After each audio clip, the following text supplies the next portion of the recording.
Maandagochtend ging kindervakantiewerk weer van start. De ruim 390 kinderen begonnen enthousiast aan de vele spelletjes die voor hen waren opgezet.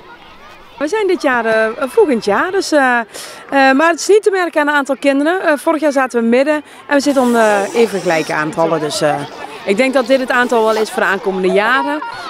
En ja, het is ook prima, helemaal goed. Lekker bij elkaar op één veld.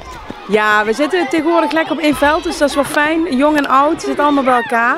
En ja, dat is voor ons wel heel fijn, lekker overzichtelijk. Je kan ook alles goed in de gaten houden. Ja, en die voorbereiding, hè, omdat jullie zo vroeg zijn, heeft dat er invloed op? Nee, nou wel voor het gevoel. Voor het gevoel was vooral van, oh, het is al bijna.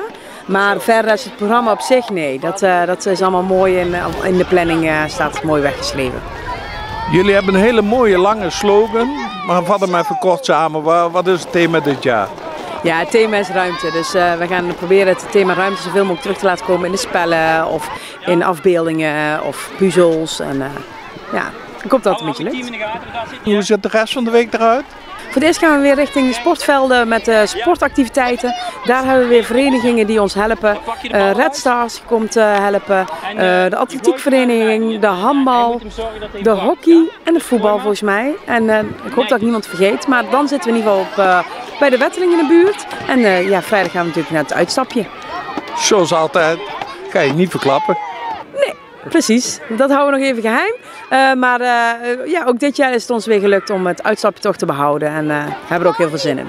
Eén dag in het dorp, wat is daar de bedoeling?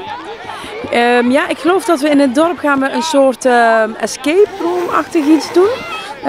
Op de verschillende pleinen. 2 programma's, eentje in het stadspark, eentje echt in het centrum. Dus we zijn goed vertegenwoordigd in het dorp. Ja, ik vind het wel fijn, ook om te laten zien dat we er nog steeds zijn. En dat de kinderen in Venray nog steeds massaal meedoen met ons. Ja, want hoeveel mensen helpen een handje deze dagen? Nou, we hebben ongeveer, moet ik niet liegen, 64 leidingen die meedraaien. Die zitten echt op de groepen zelf. Dan hebben we per dag ongeveer wel, ja, vandaag natuurlijk meer ouders en vaders en moeders. Maar zitten we ongeveer denk ik wel op 20. En gemiddeld 10 per dag aan ouders. En wij als organisatie bestaan momenteel uit 12.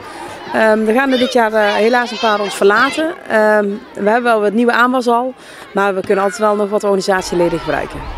Kindervakantiewerk loopt nog tot en met vrijdag 12 juli.